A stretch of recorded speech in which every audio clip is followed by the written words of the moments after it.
Vous regardez New World Info, merci de votre fidélité. Le Parlement gambien a examiné un projet de loi le 4 mars dernier visant à mettre en place une cour de justice hybride chargée de juger les crimes commis sous le régime de l'ancien président gambien Yaya Jammeh en exil en Guinée équatoriale depuis 2017. Merci de nous rejoindre, Mamadou Diouf. Bonsoir. Merci, bonsoir Charlotte. Près de 8 ans après sa chute du pouvoir, l'ex-président de la République de Gambie, Yaya Jammeh, va être jugé. C'est l'objectif à travers un certain nombre d'actes qui sont posés progressivement au niveau de la Gambie.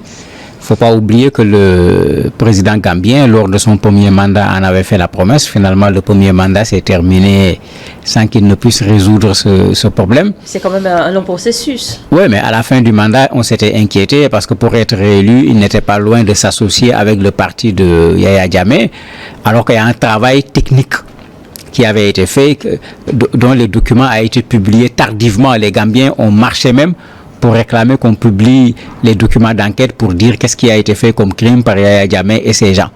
Mais finalement, vous avez cette pression des victimes qui sont en Gambie. Vous avez la pression de victimes également qui ne sont plus en Gambie puisqu'ils avaient quitté le pays à un certain moment. Un certain nombre également d'organisations internationales qui ne veulent pas que Yaya Jammeh aille se la couler douce comme ça dans l'impunité en Guinée équatoriale.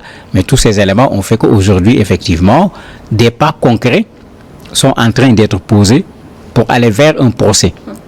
Pas seulement contre Yaya Jammeh, mais contre également les hommes qui étaient autour de lui et qui ont commis ces crimes et autres infractions. Le projet de loi vise à créer donc un bureau du procureur dans le cadre de cette future juridiction, donc une cour de justice hybride. Mais de quelle légitimité va jouir ce tribunal? Mais le tribunal pourra ressembler à ce qu'on a vu au Sénégal avec le jugement de Hissène Habré. Il a été jugé au Sénégal pas par les tribunaux sénégalais. C'est vrai qu'il y avait des juges sénégalais, mais on avait composé avec l'Union africaine, puisque là-bas c'était avec l'Union africaine, des juges venant de plusieurs pays qui ont été là avec ce qu'on appelle une justice hybride qui n'était pas la justice sénégalaise toute seule. Là-bas également, on se rappelle, ça a duré, c'est de Wade à Macky avant qu'on arrive au jugement et à la condamnation. Ici, très certainement, c'est ce qui va se passer. Cette fois-ci, on voit plus la CEDEAO que l'Union africaine. Le Parlement a fait le premier pas. Le procureur qui sera là ne sera pas un Gambien. Les juges, parmi eux, il y aura des Gambiens, mais il y aura également des juges qui ne seront pas des Gambiens. Ça donne ce caractère hybride de cette cour qui va être installée et qui va devoir juger le président Yaya Jammeh. Ça fait partie également de ce qui rend la procédure d'abord longue, mais ensuite coûteuse. Parce que je me rappelle avec le cas après, Wade avait dit aux gens, venez payer, moi je ne vais pas payer. Et effectivement, ça a coûté des sommes faramineuses pour pouvoir juger après, amener les témoins, protéger les témoins, etc. Mais tout ça, ça a coûté véritablement une somme importante d'argent où la communauté internationale a dû contribuer pour que le procès puisse avoir lieu. Justement, en Gambie, il faudra plus de 43 millions de dollars. C'est un enjeu majeur pour l'État gambien. Pour l'État gambien, c'est un enjeu de justice. Il s'est passé un certain nombre de choses avec le président Yaya Jammeh. On l'accuse de viol, on l'accuse de meurtre, on l'accuse même d'avoir entraîné la mort de patients qui avaient le virus du sida qu'il prétendait soigner. Moi, je me rappelle, à l'époque, j'étais rédacteur en chef d'un magazine spécialisé sur la santé.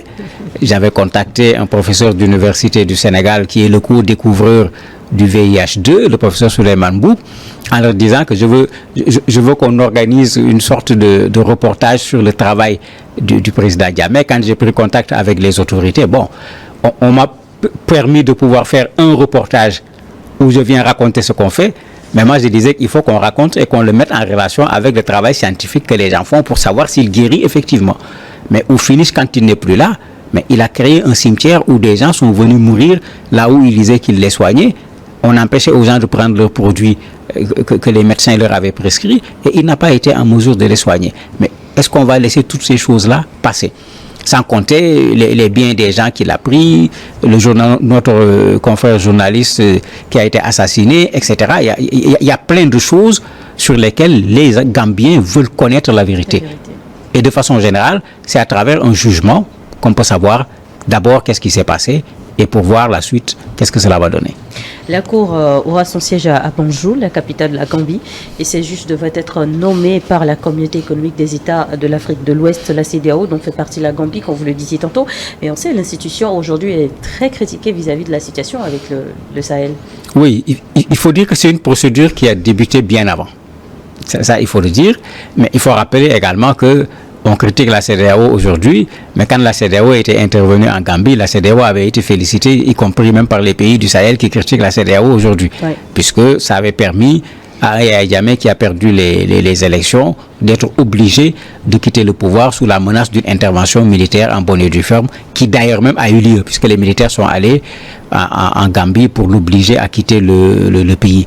C'est vrai que cette CEDEAO à l'époque, elle était plutôt félicitée pour l'action qu'elle faisait. Ça n'a plus rien à voir avec la CEDEAO actuelle qui fait un jeu à la limite de 2 poids, 2 mesures, en n'ayant pas la même attitude en fonction des pays par rapport à des comportements qui pour moi sont les mêmes. Jusqu'à présent, on n'a pas vu la CEDEAO prendre une position forte par rapport au président Macky Sall, alors que ce qui se passe au Sénégal, tout le monde sait que ça peut déboucher sur une crise extrêmement grave pour ce pays. La meilleure attitude de la CEDEAO, c'est d'anticiper, d'éviter que la crise ne vienne. Ils n'ont pas été capables de le faire dans beaucoup de pays. Ils sont en train également d'être incapables de le faire au niveau du Sénégal. C'est vrai, mais n'oublions pas que la CEDEAO, c'est les chefs d'État, mais c'est des institutions. C'est une cour de justice, etc. Il ne faudrait pas qu'on mélange tout en disant que rien ne va. Il y a des choses quand même là-bas qui marchent. Et je crois que sur ce côté justice, la CEDEAO doit pouvoir jouer son rôle normalement. Un autre enjeu majeur dans l'affaire Yahya Jammeh, c'est aussi son extradition. L'ex-président gambien se trouve encore à Malabo, en Guinée équatoriale. Puisque la CEDEAO joue un rôle important dans cette question de procès, si Malabo était membre de la CEDEAO, cela aurait pu être un peu plus facile. Mais la Guinée équatoriale n'est pas membre de la CEDEAO. Elle est membre d'une organisation, j'allais dire sœur de la CEDEAO, la CEMAC, mais tout le monde sait que cette organisation également ne parvient pas à faire une pression véritable sur les pays qui sont les pays membres. Et Yahya Jammeh a bien choisi son pays d'asile. Obiang Nguema, vous le voyez dans quelle organisation internationale, dans quelle structure. C'est quelqu'un qui est à part, qui vit dans son espace, en dehors des règles internationales et autres. Donc je ne le vois pas facilement accepter que Yahya Jammeh soit extradé pour que le procès ait lieu.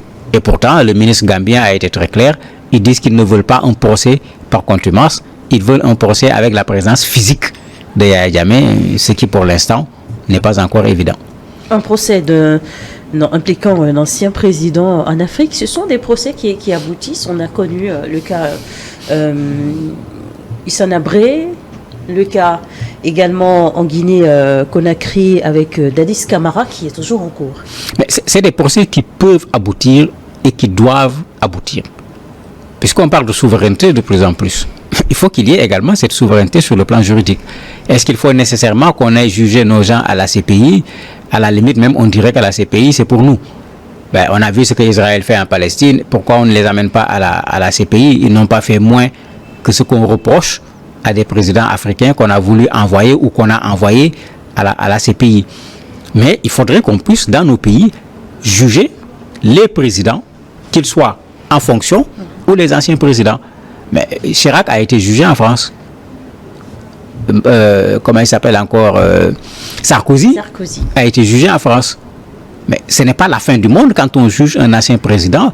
L'essentiel, que ça ne soit pas une chasse aux sorcières, que ça se fasse avec une institution judiciaire qui est indépendante et qu'on lui reproche ce qu'il a fait et qu'il soit condamné juste pour ce qu'il a fait ou bien libéré s'il n'a rien commis. Je crois que ça également, ça fait partie des choses sur lesquelles il faut travailler en Afrique pour qu'on cesse, quand on a des difficultés, de devoir appeler d'autres pour venir faire le jugement à notre place. Il a dirigé ce pays. Ce pays a un système judiciaire, mais ce système judiciaire doit être en mesure de juger le président si le président a commis des délits ou bien des crimes.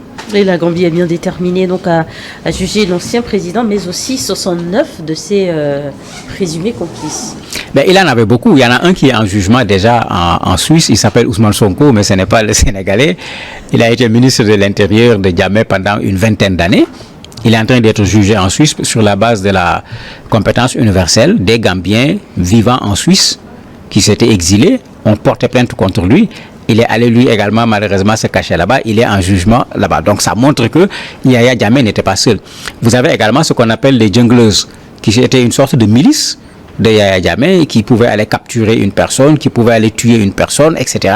Et aucune suite après ces actes. Finalement, tout le monde avait peur de ces gens. On savait de qui il s'agissait, mais personne n'osait lever le doigt, personne n'osait en parler. Notre confrère journaliste Daïda Aïdara, qui a essayé de dénoncer ce genre de choses, a été tout simplement exécuté. Jammeh a été au pouvoir de 1994 à 2017. Le procès va couvrir quelle période Mais ça sera toute la période. Ça sera toute la période. Bien sûr, sur la première période, il n'y avait pas trop de soucis parce que moi, je me rappelle, j'étais à Banjul au moment du coup d'État de Yaya Jammeh. J'étais là-bas. Le coup d'État m'a trouvé là-bas la nuit quand on entendait les coups de feu, on a allumé la radio, il y avait la musique militaire.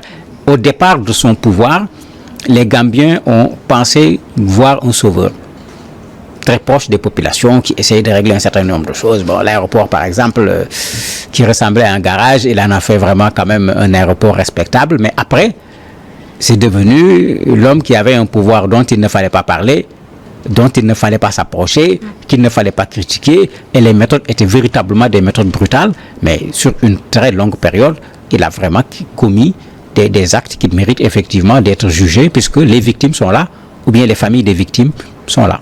Merci beaucoup. Merci Mamadou Diouf d'avoir accepté de répondre à nos questions. Merci à vous également de nous avoir suivis.